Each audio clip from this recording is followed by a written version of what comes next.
Halo Sobat Petani di seluruh Indonesia, kembali lagi bersama kami di channel kesayangan Anda. Hari ini kita akan membahas sesuatu yang sangat krusial tapi seringkali terabaikan, yaitu akar padi.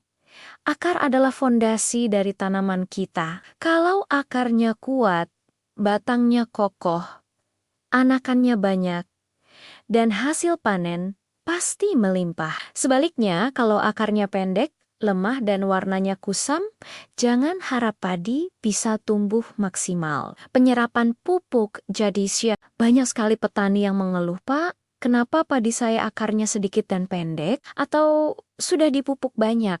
Kok tanamannya tetap kurus dan gampang rebah?" Nah, jawabannya seringkali ada di bawah tanah, di perakarannya. Masalahnya, solusi untuk memperkuat akar seringkali dianggap mahal. Harus beli produk ini, produk itu, yang harganya bikin pusing kepala. Tenang saja, di video kali ini saya akan bongkar tuntas cara menyuburkan akar padi dengan metode yang super hemat, bahkan bisa dibilang hampir tanpa biaya. Kita akan manfaatkan bahan-bahan sederhana yang ada di sekitar kita. Metode ini sudah terbukti efektif dan yang paling penting, aman untuk tanah kita dalam jangka panjang. Jadi pastikan tonton sampai selesai ya, karena setiap menitnya berisi ilmu daging yang akan mengubah cara Anda bertani. Langkah pertama dan paling mendasar yang harus kita perbaiki adalah kondisi tanahnya. Terutama pH tanah. Ibarat rumah, tanah adalah tempat tinggal akar. Kalau rumahnya tidak nyaman, akarnya pasti ogah tumbuh. Tanah yang terlalu masam atau pH-nya di bawah 6 akan mengikat unsur hara penting seperti fosfor dan kalsium. Pupuk sebanyak apapun yang Anda berikan tidak akan bisa diserap. Akibatnya, akar jadi kerdil, kaku, dan ujungnya menghitam. Lalu bagaimana cara memperbaikinya tanpa biaya mahal? Jawabannya sederhana, gunakan abu. Bisa abu dari sisa pembakaran jerami, sekam, atau kayu bakar di dapur. Abu ini kaya akan kalium dan mineral lainnya, serta punya sifat basa atau alkalis. Menebarkan abu secara merata di lahan sawah, terutama sebelum olah tanah, adalah cara paling murah dan efektif untuk menaikkan pH tanah secara alami. Dosisnya tidak perlu terlalu banyak, yang penting merata. Lakukan ini setiap musim tanam, dan Anda akan lihat perbedaannya. Tanah menjadi lebih gembur dan akar padi akan lebih mudah menembusnya. Setelah pH tanah ideal, langkah kedua adalah menghidupkan kembali pasukan tak terlihat di dalam tanah, yaitu mikroorganisme atau mikroba tanah. Mereka ini adalah koki bagi tanaman kita. Merekalah yang memasak dan mengolah pupuk, baik organik maupun kimia, menjadi nutrisi siap santap untuk akar. Tanpa mikroba aktif, pupuk hanya akan mengendap di tanah. Bagaimana cara mengaktifkannya? Tidak perlu beli pupuk hayati mahal. Kita bisa buat sendiri rumah bagi mikroba. Caranya, gunakan bahan-bahan organik yang mudah didapat. Misalnya, bonggol pisang. Cincang halus bonggol pisang, lalu campurkan dengan sedikit air cucian beras dan gula merah. Diamkan selama beberapa hari hingga muncul aroma seperti teh. Cairan inilah yang kaya akan mikroba lokal yang siap bekerja di sawah Anda.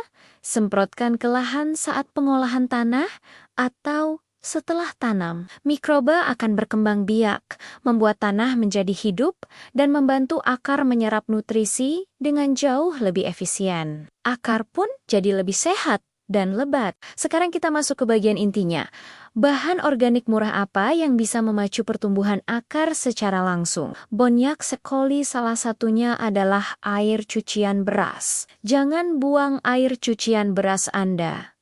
Air ini mengandung vitamin B1 yang dikenal sebagai hormon perangsang akar alami. Siramkan atau semprotkan air cucian beras ke area perakaran padi, terutama di fase awal pertumbuhan. Ini adalah nutrisi gratis yang sangat ampuh. Selain itu, kita bisa manfaatkan limbah dari dapur lainnya, yaitu cangkang telur. Tumbuk halus cangkang telur hingga menjadi seperti tepung. Cangkang telur adalah sumber kalsium karbonat murni. Kalsium ini sangat vital untuk pembentukan dinding sel akar yang kuat, membuat akar tidak mudah patah dan lebih panjang. Taburkan tepung cangkang telur ini bersamaan dengan pemupukan dasar. Hasilnya, akar akan tumbuh lebih kokoh dan warnanya putih bersih, tanda akar yang sehat. Ini jauh lebih hemat daripada membeli pupuk kalsium kemasan pabrik. Namun,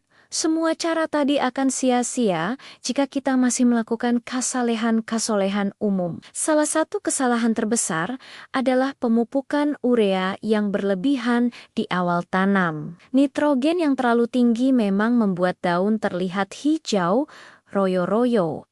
Tapi di sisi lain, ia menekan pertumbuhan akar. Tanaman jadi fokus menumbuhkan daun, tapi lupa membangun fondasinya. Akibatnya, tanaman tinggi tapi batangnya lemah, gampang sekali terserang penyakit dan rebah saat ada angin kencang. Jadi, bijaklah dalam menggunakan urea, seimbangkan dengan pupuk fosfor dan kalium. Kesalahan kedua adalah pengairan yang tidak tepat. Sawah yang terus-menerus tergenang air dalam dan tidak pernah dikeringkan akan membuat akar kekurangan oksigen. Akar juga butuh bernapas loh. Kondisi anaerob ini menyebabkan akar menjadi busuk, berwarna coklat kehitaman, dan tidak mampu menyerap hara. Lakukan metode pengairan berselang atau intermittent irrigation. Keringkan sawah selama beberapa hari sampai tanah sedikit retak. Lalu genangi lagi. Cara ini memaksa akar untuk mencari air lebih ke dalam, membuatnya jadi lebih panjang, kuat, dan suplai oksigen ke perakaran pun terjamin. Baik, sekarang kita rangkum beberapa tips praktis agar akar padi Anda panjang, kuat, dan tahan rebah. Pertama, saat olah tanah, pastikan lumpurnya cukup dalam, minimal 20-25 cm. Ini memberi ruang bagi akar untuk tumbuh ke bawah tanpa halangan. Kedua, gunakan bibit padi yang usianya ideal.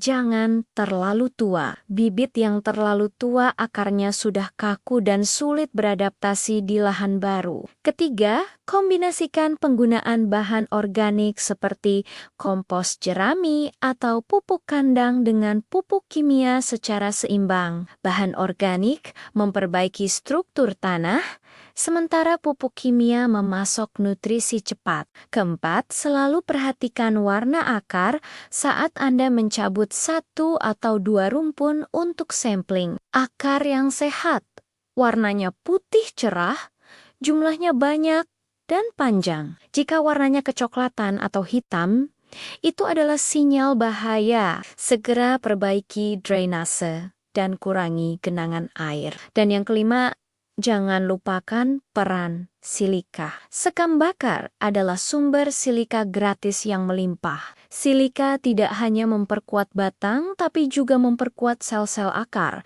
membuatnya lebih tahan terhadap stres, kekeringan, dan serangan penyakit. Dengan menerapkan kombinasi dari perbaikan pH tanah menggunakan abu, mengaktifkan mikroba dengan bonggol pisang, memanfaatkan nutrisi dari air cucian beras dan cangkang telur, serta menghindari kesalahan pemupukan dan pengairan, saya jamin perakaran padi Anda akan berubah drastis. Akar akan menjadi gondrong, putih, dan kuat mencengkeram tanah. Penyerapan pupuk menjadi maksimal, anakan tumbuh subur, batang kokoh, dan pada akhirnya hasil panen Anda akan meningkat signifikan. Semua ini bisa Anda lakukan tanpa harus mengeluarkan biaya besar. Kuncinya adalah kemauan untuk belajar dan memanfaatkan apa yang sudah disediakan oleh alam di sekitar kita. Bertani cerdas tidak harus mahal, kan? Metode ini cocok untuk semua petani, baik yang baru memulai maupun yang sudah puluhan tahun berpengalaman. Semoga ilmu yang kita bagikan hari ini bermanfaat dan bisa langsung dipraktikkan di sawah sobat petani semua. Jangan biarkan hasil panen Anda terhambat hanya karena masalah akar yang tidak terlihat. Mulailah perhatikan fondasi tanaman Anda, maka hasilnya akan mengikuti. Terima kasih sudah menonton sampai akhir. Jika Anda merasa video ini bermanfaat,